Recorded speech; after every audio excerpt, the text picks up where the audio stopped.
Sahabat-sahabatku yang dimuliakan oleh Allah Subhanahu wa taala, nasta'inu billah. Kita memohon pertolongan kepada Allah Subhanahu wa taala. Hari ini kita akan belajar bersama-sama bagaimana menjadi muslimah yang terbaik. Subhanallah. Di Allahu Akbar ya, Masya Allah.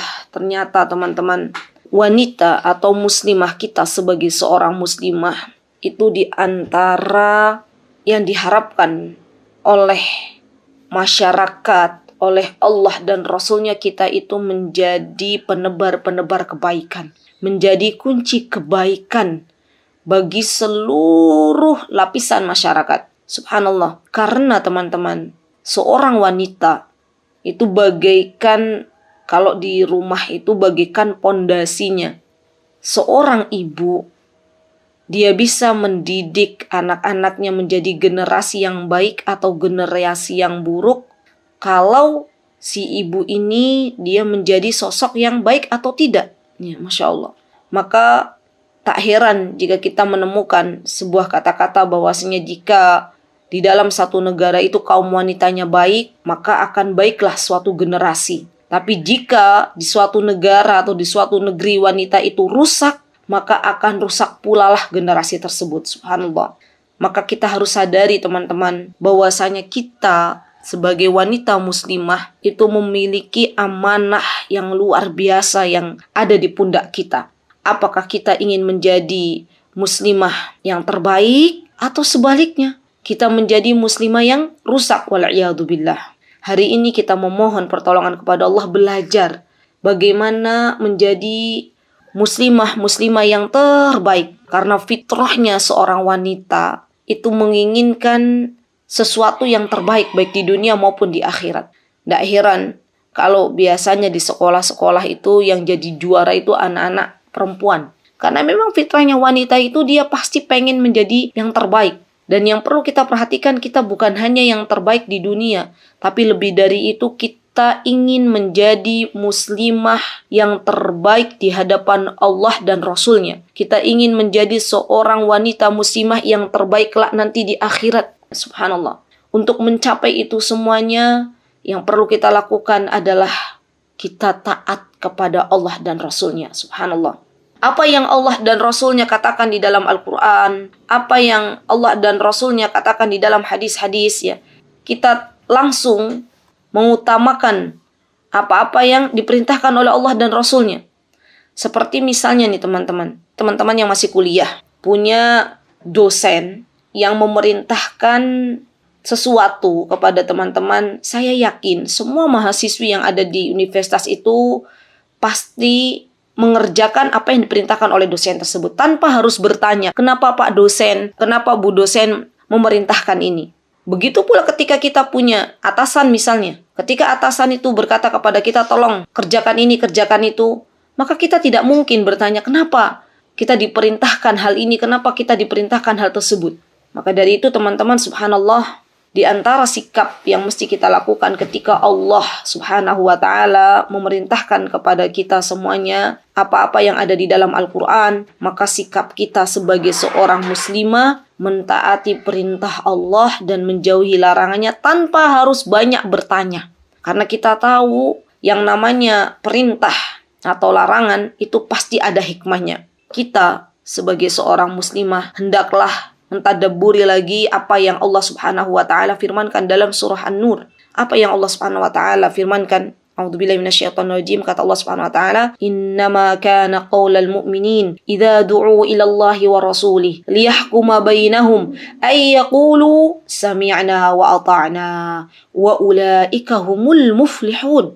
Subhanallah. Ucapan orang-orang beriman itu, ucapan kita sebagai seorang wanita muslimah ketika kita diajak untuk mentaati Allah dan Rasulnya. Ya subhanallah. Dan ketika Rasulullah SAW memutuskan hukum di antara kita, maka kata Allah Subhanahu wa ta'ala, orang-orang beriman tuh yang terucap dari mulutnya itu sami'na wa ata'na. Wahai Rabbku, wahai Rasul, kami mendengar dan kami taat. Ya subhanallah. Dan sesungguhnya mereka lah orang-orang yang beruntung. Subhanallah. Jadi Allahu Akbar ya teman-teman. Benar-benar kalau kita pengen menjadi wanita-wanita muslimah yang terbaik, yang beruntung kelak bukan hanya di dunia, tapi Lebih dari itu di akhirat tidak ada jalan yang bisa kita tempuh kecuali kita taat kepada Allah dan Rasulnya. Masya Allah. Bahkan subhanallah, ketika seorang wanita muslimah dia tunduk dan patuh terhadap apa yang diperintahkan oleh Allah dan Rasulnya, maka kelak Allah akan memasukkannya ke dalam surganya. Rasulullah SAW pernah mengatakan, apa kata Rasulullah SAW? Kullu ummati yadkhulunal jannah illa man aba. Kata beliau, setiap umatku itu akan masuk surga kecuali yang enggan. Maka para sahabat bertanya, penasaran, masa ada orang gak mau masuk surga? Mereka bertanya kepada Rasulullah SAW, wa man ya'ba? Kemudian Rasulullah SAW menjawab, man ata'ani dakhalal jannah, wa man asani faqad aba. Barang siapa, kata Rasulullah SAW, yang menaatiku, maka ia masuk surga. Dan barang siapa yang bermaksiat, tidak mau mendengar apa yang diperintahkan oleh Nabi kita Muhammad SAW, dan tidak mau menjauhi apa yang dilarang oleh Rasulullah SAW, maka dia enggan masuk surga. Subhanallah. Ya.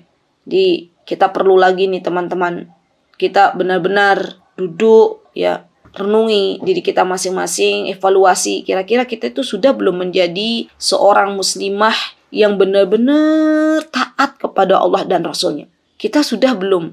Ketika Allah dan Rasulnya memerintahkan sesuatu baik di dalam Al-Quran maupun hadis, kita tidak ada lagi alasan mencari 1000 alasan kok begini, kok begitu. Karena ini adalah perintah dari Allah dan Rasulnya. Sebagaimana kita semuanya menerima perintah dari atasan, kita nurut, sama. Kita juga diminta untuk nurut, untuk patuh kepada Allah dan Rasulnya. Karena di setiap perintah yang Allah perintahkan, di setiap perintah yang Rasulullah SAW perintahkan, itu semuanya pasti ada hikmah dan kebaikan. Para ulama mengatakan, asyari'u la ya'mur illa bima maslahatuhu khalisatan aw rajihatan. Islam itu, kita itu, syariat itu tidak memerintahkan sesuatu kecuali pasti di dalamnya terkandung kebaikan, maslahah. Wala yanha illa amma mafsadatuhu khalisatan aw rajiha. Dan tidaklah syariat melarang sesuatu kecuali di dalamnya mengandung banyak keburukan. Ya, subhanallah. Jadi setelah kita tahu bersama bahwasanya ketika kita mentaati Allah, ketika kita mentaati Rasulullah SAW, semuanya adalah untuk kebaikan kita, maka dengan mudah kita akan bisa menerimanya. Baik teman-teman yang dimuliakan oleh Allah Subhanahu wa taala, kemudian setelah kita tahu bahwasanya menjadi wanita atau menjadi muslimah terbaik adalah dengan mentaati Allah dan Rasulnya, maka yang bisa kita lakukan adalah kita sebagai seorang muslimah hendaklah perhatikan aurat kita.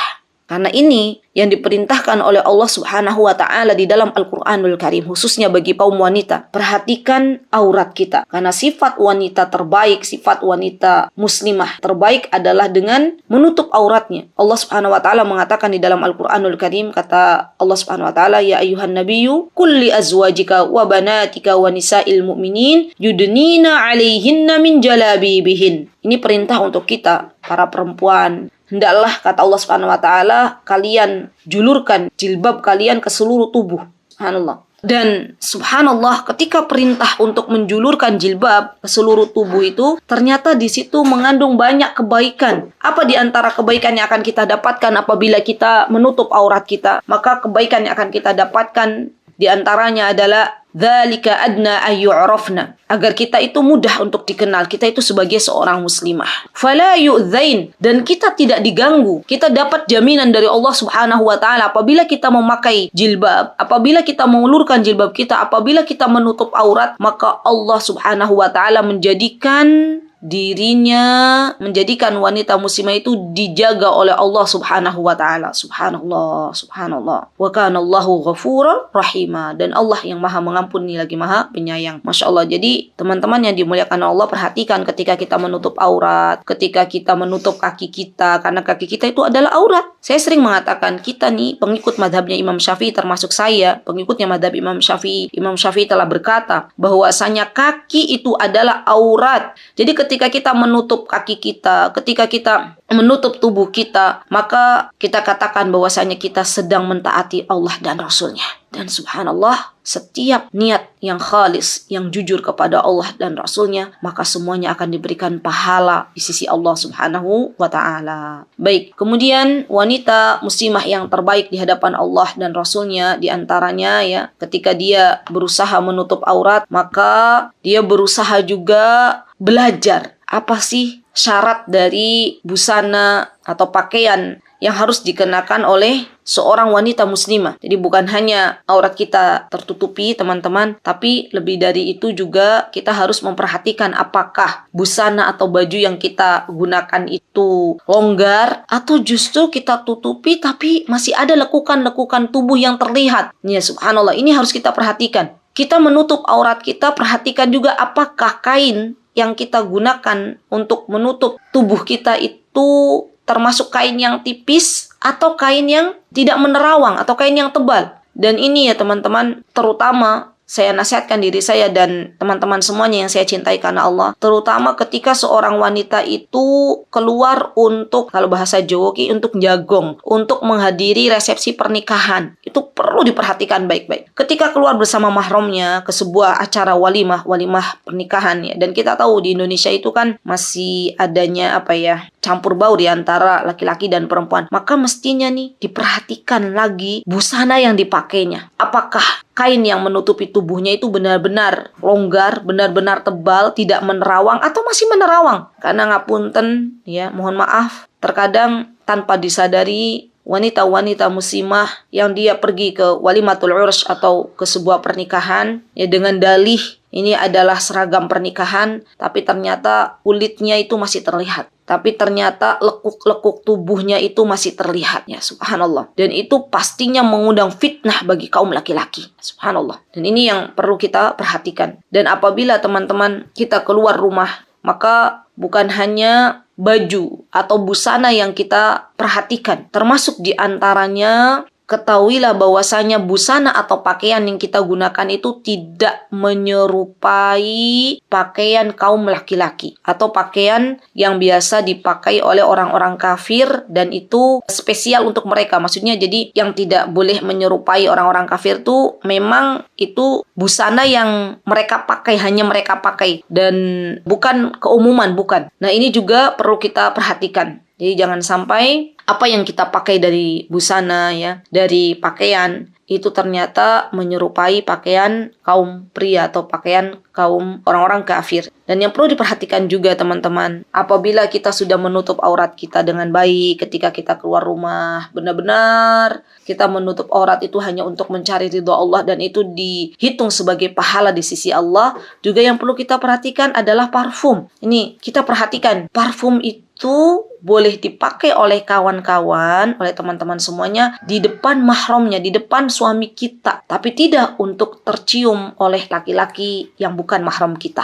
Karena ngeri ya kalau kita sampai memakai parfum dan niat kita itu agar tercium oleh kaum laki-laki yang ada di luar sana, maka nanti kita tidak bisa mencium bau surga. Padahal surga itu baunya bisa tercium dari jarak sekian dan sekian. Di dunia ini hanya sebentar. Di dunia ini hanya sebentar. Pujian, celaan manusia itu akan kita dapatkan selama kita masih tinggal di dunia. Maka jangan pernah takut untuk kita mendapatkan celaan dan jangan pernah kita cari pujian manusia. Karena semuanya akan kita tinggalkan. Jangan sampai kita memakai parfum itu tujuannya apa? Tujuannya agar diberikan pujian oleh manusia, diberikan kesenangan di luar sana, tidak. Tapi lebih dari itu kita ingat lagi bahwasanya orang yang memakai parfum itu diberikan oleh Allah Subhanahu wa taala peringatan untuk tidak mencium bau surga dari jarak sekian dan sekian. Subhanallah, teman-teman yang dimuliakan oleh Allah Subhanahu wa taala, setelah kita menutup aurat dengan memakai pakaian yang sesuai dengan apa yang Allah dan Rasulnya inginkan, maka di antara cara menjadi wanita muslimah terbaik adalah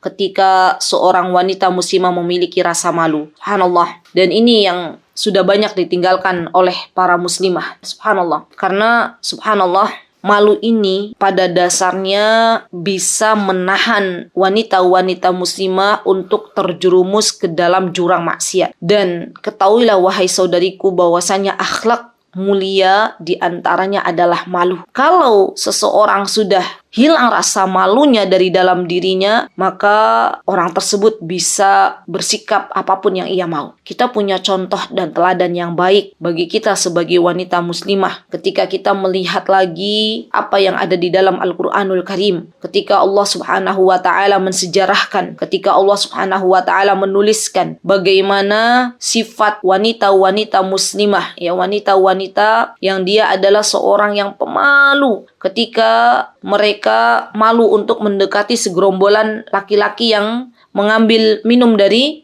mata air atau dari tempat air untuk memberikan kepada hewan peliharaannya. Apa kata Allah Subhanahu wa taala? Faja'athu ihdahuma tamshi 'ala istihya. Datanglah ya kepada Nabi Musa seorang dari kedua wanita itu berjalan dengan penuh rasa malu. Qalat inna abi yad'uka liyajzaka ajra ma saqaita lana. Lihat. Jadi wanita ini mendatangi Nabi Musa dengan malu-malu dan mengatakan kepada Nabi Musa, "Wahai Nabi Musa, kami itu dipanggil oleh atau diperintahkan oleh ayahku untuk memanggilmu karena engkau telah berbuat baik kepada kami." Jadi dulu Nabi Musa alaihissalam ketika beliau sampai di sumber mata air di negeri Madian, di sana Nabi Musa memberikan minum kepada hewan ternaknya. Kemudian di sana pun ada anak-anaknya ya. Di sana ada para wanita yang mana mereka itu malu ketika akan memberikan minum kepada hewan ternaknya. Allah Subhanahu wa taala mensejarahkan subhanallah dalam surah Al-Qasas, apa kata Allah Subhanahu wa taala? "Walamma warada ma'a Madyana wajada 'alaihi ummatun minan nas yasqun wa wajada min dunihim imra'ataini tazudan."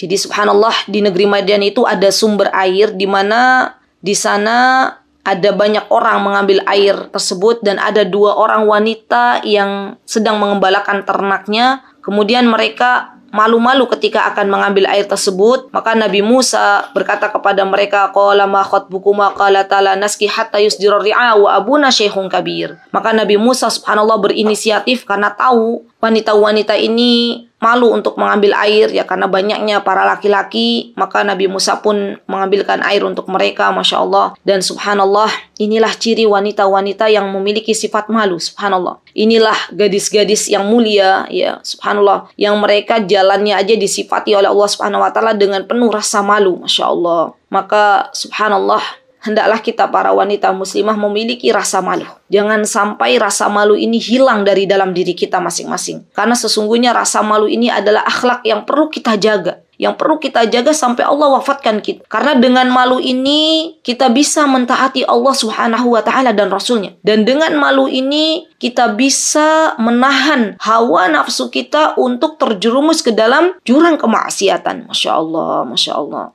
Dan tentunya teman-teman kita minta kepada Allah Subhanahu wa taala agar Allah menambatkan rasa malu dalam diri kita masing-masing karena Allah yang memberikan itu. Baik, kemudian apa yang bisa kita lakukan agar menjadi wanita muslimah yang terbaik di mata Allah dan Rasulnya? Maka tidak ada yang bisa kita lakukan kecuali kita taat kepada suami kita.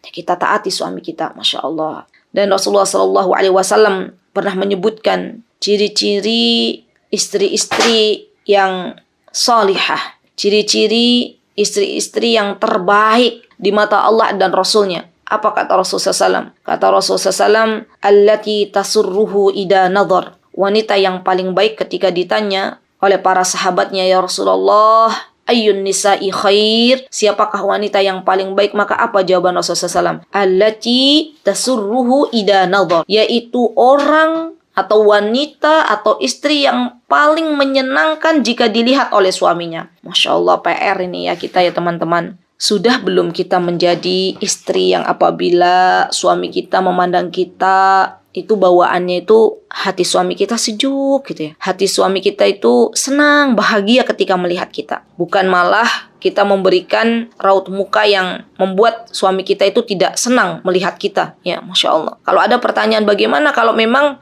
kita itu dilahirkan atau kita itu para wanita yang tidak bisa senyum, coba untuk senyum, jujur kepada Allah, minta kepada Allah, ya Allah, kalau saya termasuk wanita yang nggak bisa senyum, nggak bisa memberikan raut muka yang menyenangkan, ya Allah, berikanlah aku kemampuan untuk memberikan senyuman kepada suamiku, memberikan raut muka yang bahagia kepada suamiku. Allah akan beri.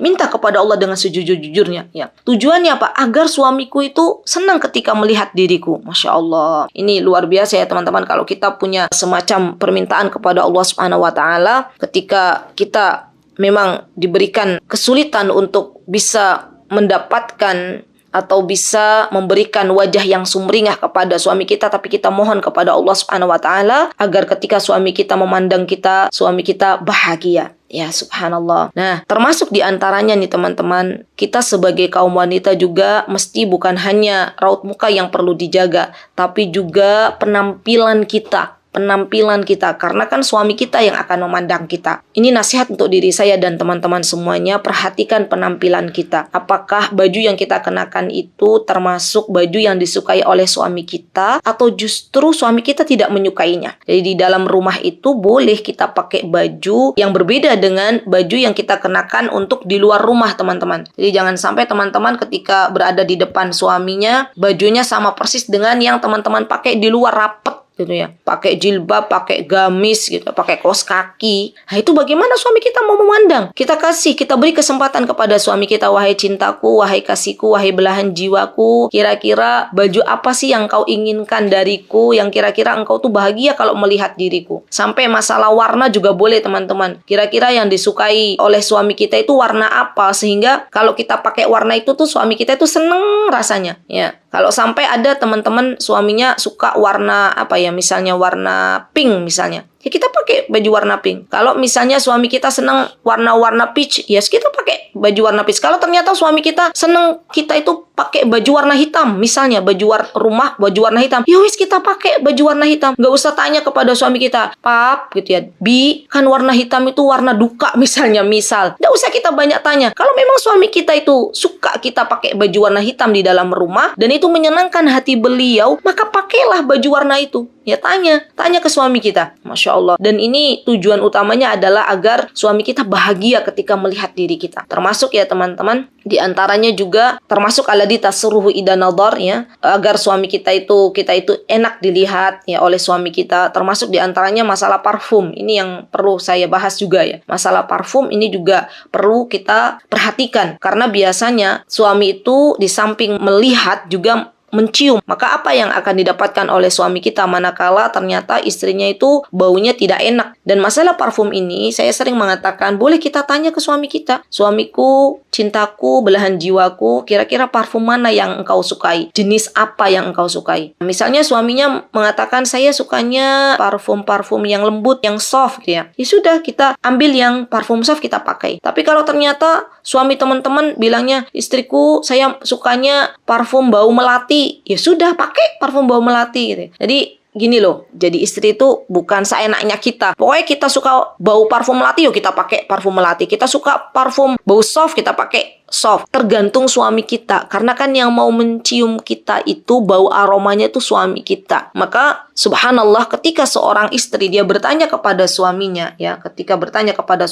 wahai suamiku, wahai kakanda, mana yang engkau sukai dari bau parfum, kemudian kita pakai, teman-teman, itu kita dapat pahala loh di sisi Allah Subhanahu wa taala. Kalau kita menyenangkan hati suami kita, maka tanya lagi ke suami. Baik. Kemudian kata Rasulullah SAW, wa tuti'uhu idza amar, dan mentaati suami jika suami memerintahkan sesuatu. Subhanallah. Pastinya tidak ada ketaatan kepada suami kita manakala suami kita memerintahkan kepada kita untuk bermaksiat kepada Allah dan Rasulnya. Jadi mentaati suami kita selagi suami kita tidak memerintahkan kepada kita sesuatu yang tidak diperintahkan oleh Allah dan Rasulnya. Baik. Kemudian wala tukhalifuhu fi nafsiha wa maliha bima yakrah. Nah, ini juga penting banget. Jadi, kita sebagai seorang wanita muslimah, kalau kita pengen menjadi yang terbaik di mata Allah dan Rasulnya, maka kita ketika suami kita itu tidak ada, atau ketika suami kita itu keluar rumah, keluar kota, maka kita harus jaga diri kita masing-masing. Kita harus jaga harta suami kita, subhanallah. Dan ini yang perlu kita lakukan, teman-teman. Jangan sampai suami kita keluar kota, naudzubillah summa naudzubillah, kita memasukkan seenaknya laki-laki lain ke dalam rumah. Kita seenaknya membelanjakan harta suami kita. Subhanallah. Karena ini termasuk di dalam wanita-wanita terbaik manakala dia bisa menjaga dirinya, manakala dia bisa menjaga kehormatannya, manakala dia bisa menjaga harta suami dan anak-anaknya. Masya Allah. Minta kepada Allah Subhanahu wa taala, manakala suami kita sedang keluar kota, minta penjagaan dari Allah Subhanahu wa taala. Ya Allah, jadikanlah hamba seorang istri yang solihah manakala suami hamba berada di samping hamba, atau manakala suami hamba sedang berada di luar kota. Minta kepada Allah Subhanahu wa taala. Masya Allah. Termasuk di dalamnya ya teman-teman, kita bisa lihat apa yang telah Allah Subhanahu wa taala perintahkan di dalam Al-Qur'anul Karim.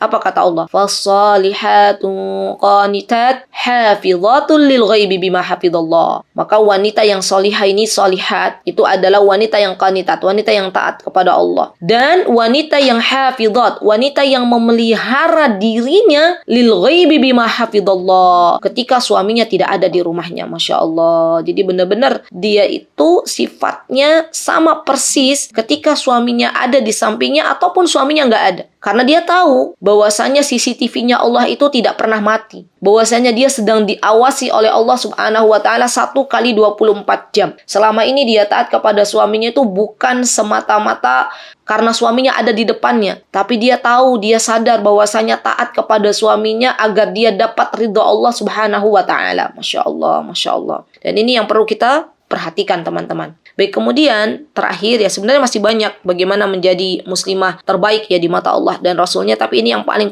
penting saya ambil. Kemudian yang terakhir adalah seorang istri yang dia tahu berterima kasih ya kepada suaminya. Masya Allah, Masya Allah. Karena subhanallah teman-teman, ngeri ya ketika kita itu tahu bahwasanya Rasulullah Shallallahu Alaihi Wasallam beliau pernah menceritakan surga dan neraka yang pernah beliau lihat, yang pernah diperlihatkan oleh Allah Subhanahu Wa Taala kepada beliau. Apa kata beliau? Wa ra'aitun nar falam ara kal yaumi mandaran qat wa ra'aitu aktsara ahlihan nisa. Kata Rasulullah SAW, dan aku melihat neraka dan aku belum pernah sama sekali melihat pemandangan seperti hari ini, kata Rasulullah SAW. Dan aku lihat ternyata mayoritas penghuni neraka itu adalah para wanita. Masya Allah. Kemudian para sahabat bertanya, ya Rasulullah, kenapa para wanita itu menjadi mayoritas penghuni neraka? Ya Rasulullah, 5 ya Rasulullah. Kemudian Rasulullah SAW mengatakan, qala bikufrihinna, karena disebabkan kekufuran mereka. Para sahabat penasaran lagi, apakah yang menyebabkan para wanita ini masuk ke dalam neraka karena kekufuran mereka kepada Allah? Maka mereka bertanya kepada Rasulullah SAW, qila yakfurna billah, apakah karena mereka para wanita itu kufur kepada Allah? Maka kata Rasulullah SAW, qala yakfurnal ashir wa yakfurnal ihsan. Subhanallah. Kata Rasulullah SAW, mereka mayoritas ya penduduk neraka itu para wanita bukan karena para wanita itu kufur kepada Allah, tapi karena mereka kufur kepada suami mereka. Karena mereka tidak tahu rasa terima kasih kepada suaminya. Mereka tidak qanaah atas pemberian suaminya, atas kebaikan suaminya. Masya Allah. Sampai-sampai kata Rasulullah SAW menggambarkan nih sifatnya kaum wanita, sifatnya kita semua nih teman-teman, sifatnya saya dan teman-teman. Kata Rasulullah SAW, lau ahsanta ila ihdahunna dahr, wahai kaum laki-laki, seandainya kalian itu berbuat baik kepada salah seorang istri kalian pada waktu ya yang lama, ad-dahr itu cukup lama, summa ra'at minka syai'an, kemudian para istri itu melihat keburukan dari kalian, melihat keburukan dari para suaminya. Suatu hari suaminya melakukan sebuah keburukan, melakukan kelalaian, maka apa kata perempuan ini? Qalat ma ra'aitu minka khairan qat. Kata wanita ini, kata istri ini, dia akan berkata kepada suaminya, ya, aku sama sekali belum pernah melihat kebaikan darimu. Hati-hati teman-teman, ucapan ini telah menjatuhkan seorang wanita akhirnya bisa memasuki nerakanya Allah Subhanahu wa Ta'ala. Semarah-marahnya kita, sesebel-sebelnya kita kepada suami kita, ketika ada sesuatu masalah, jangan sampai terucap kata-kata ini. Jangan sampai terucap kita mengatakan kepada suami kita, wahai ayahnya anak-anak ya. Biasanya kalau nggak marah panggilnya beb, cintaku, manisku, ya kandaku, kata-kata yang indah. Tapi kalau lagi sebel misalnya, maka terucap kata-katanya wahai ayahnya anak-anak gitu ya. Aku sama sekali belum pernah melihat kebaikan dari dirimu. Subhanallah. Dan ini yang perlu dijaga, lisan ya akhwat, lisan ya akhwat. Karena subhanallah ternyata yang banyak menjerumuskan manusia ke dalam nerakanya Allah Subhanahu wa Ta'ala di antaranya adalah lisan. Apalagi bagi kita seorang wanita ya, yang mana biasanya berbicaranya lebih banyak daripada kaum laki-laki. Maka jaga lisan kita, jaga lisan kita. Katakan kepada suami kita, wahai kandaku, wahai suamiku, wahai cintaku, jazakallahu khair. Terima kasih saya ucapkan sebanyak-banyaknya kepada dirimu yang telah berbuat baik kepadaku dan kepada anak-anak yang telah menemaniku. Ya, kecup keningnya peluk. Ya, Masya Allah ya ini nih. Jadi termasuk wanita salihah ya. Dia tahu betul bagaimana rasa berterima kasih kepada suaminya. Mengerti bahasa cinta suami kita itu, kita harus mengerti teman-teman. Masing-masing suami saya dan suami teman-teman tuh beda bahasa cintanya. Ya, kita harus tuh menganalisa kayaknya, menganalisa suami kita masing-masing. Kira-kira bahasa cinta, bahasa kasihnya itu apa? Oh, ternyata bahasa cinta suamiku tuh misalnya, teman-teman katakan, oh suka kalau dipeluk, misal, suka kalau diberi rasa terima kasih. Ya katakan itu kepada suami kita. Berbuatlah yang menyenangkan. Kalau memang bahasa kasih suami teman-teman dipeluk, ya sering peluk suaminya. Dan itu akan membuat dia bahagia. Sambil dipeluk, sambil kita mengucapkan, terima kasih wahai suamiku, jazakallahu khair. Kalau misalnya bahasa cintanya suami teman-teman itu maunya dipijit, ya dipijit. Silahkan. Dan itu boleh dalam Islam ya, Masya Allah. Termasuk di antara menyenangkan hati suami ya. Dan katakan, ketika sedang mijitin, kita katakan, wahai suamiku, terima kasih, jazakallahu khair atas semua kebaikan suamiku selama ini kepada diriku dan anak-anak. Semoga Allah membalas kebaikanmu dengan surga Firdaus tertinggi. Maafkan diriku, maafkan aku, wahai suamiku, maafkan istrimu, kalau selama ini belum memberikan yang terbaik untukmu. Ya Masya Allah. Subhanallah teman-teman, kalau kita bisa mengucapkan itu kepada suami kita, saya yakin semua wanita muslimah yang ada di dunia ini,